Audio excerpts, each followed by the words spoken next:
first, let's discuss this nuclear debate. Let's bring in now tonight's political panel, National Senate Leader Bridget McKenzie and the Menzies Research Centre Executive Director Dave Hughes. Welcome to you both. Bridget, do you think this is a gamble worth taking for the coalition? Absolutely, Shari, and I really loved your opening segment. We don't see it as a gamble. We see it as providing a credible vision for a safe and prosperous, sustainable future for our country. We're not just interested in getting to net zero by 2050. We still want to be a sovereign country that can not just keep the lights on, but have a fantastic economic growth story in the coming century. And that means having affordable, reliable baseload power generation. Now, with 90% of that reliable baseload going off in the next decade, we need something to replace it. And wind and solar aren't going to do it. We know that. And I'm very, very proud to be part of a team that is putting Australia where it should have been during Howard's years and actually harnessing the opportunity that nuclear power generation brings in a low emissions future. Oh, Dave, just how big a risk this is for the coalition ultimately comes down to the current view of Australians and whether they are going to support this. Can you tell us a bit about what some of the recent polls have shown about whether Australians do support a move towards nuclear? A lot has changed since that scare campaign that Anthony Albanese ran in 2007. Back then, 60% of Australians were opposed to nuclear energy. In 2024, 60% of Australians support nuclear energy. We know that because the Lowy Institute has been tracking this issue for a number of years. Labor voters as well support nuclear energy. There was a poll from Jim Reid, Labor who runs premiers. some of them. There was a poll from Jim Reid, who runs Resolve Strategic, recently as well, that showed that only 28% of Labor voters were opposed to nuclear energy. So the grounds for a scare campaign are significantly different than they were in 2007. So that's something that Anthony Albanese needs to factor in. He also needs to factor in that if he's running a scare campaign around nuclear safety, that scare campaign also undermines the AUKUS submarines that are going to be docked in Adelaide and in Perth, our nuclear reactor that's operated safely not too far from us in southwestern Sydney as well. So he's going to have to be conscious of that if he's looking to run another scare campaign. And do you think, though, this is going to be a big political risk? I mean, you ran at least the media section of the Liberal Party's last federal election campaign, or the past couple. Do you think this is a big gamble for the coalition? Well, it's going to dominate. It's going to be one of the issues that's going to dominate the next campaign, that's for sure. Peter Dutton's been open about this, though, for the last year. And in that same time, his vote has strengthened and Anthony Albanese's vote's been declining. And I think younger Australians in particular aren't, they place facts above fear as well. They're more open to nuclear as well. So I think they're going to be persuaded by the facts in this argument and not spooked by three-eyed fish and everything else that Labor will roll out. All right, let's have a look at Labor MP Josh Burns. And as you know by now, his federal office was vandalised overnight by pro-Palestinian activists. It was what the Jewish MP called a politically motivated attack. Have a look. No amount of aggression and violence here in Australia is going to change what's happening in the Middle East. This sort of vandalism, this sort of political aggression has no place in Australia. It's enough. Bridget, you know, what I found so moving about Josh's comments when he held that press conference earlier today is that he made the point that if action isn't taken, there is going to be an attack, that this is escalating. Something worse is going to happen.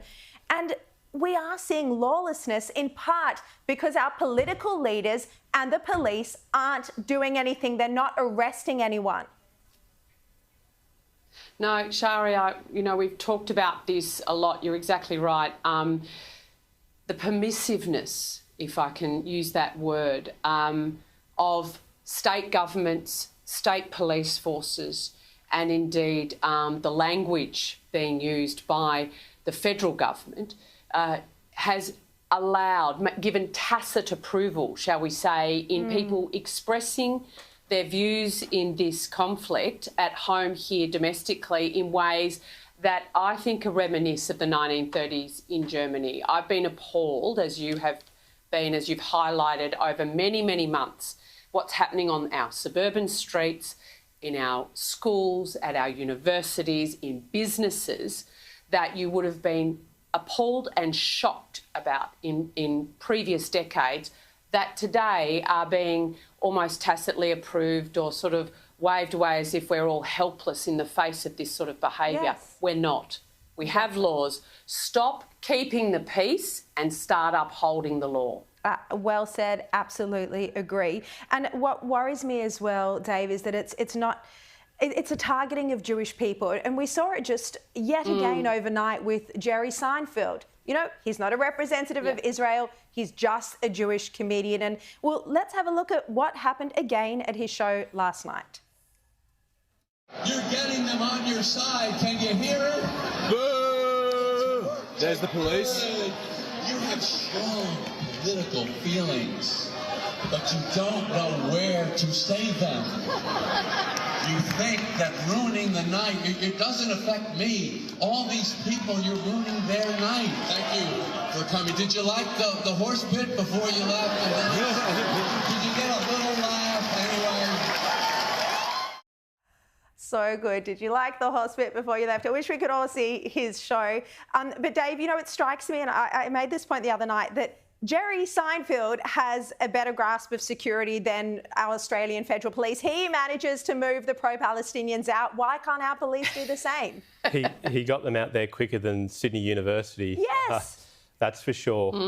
As you said before, Shari, he's not out here as a representative of the Israeli government or the Israeli Defence Force. He's not a commentator, a prolific commentator on foreign policy issues. He's out here as a comedian to entertain. And the reason he was targeted by activists is because he's a Jew. And that's something we can't tolerate. And, you know, I'd be making the same point that that's equally as concerning if it was a Muslim comedian targeted solely on the basis of their religion as well. That is something that we cannot tolerate in Australia in 2024. Absolutely, absolutely. Bridget, I couldn't believe this story in the Sydney Morning Herald. Former Prime Minister Scott Morrison has been denied entry, at least at the moment, but currently he has been denied entry from the elite Australian club. Now, this is a controversial club, but the club secretary, Michael Solomon, said that they have a policy of not commenting on membership nominations.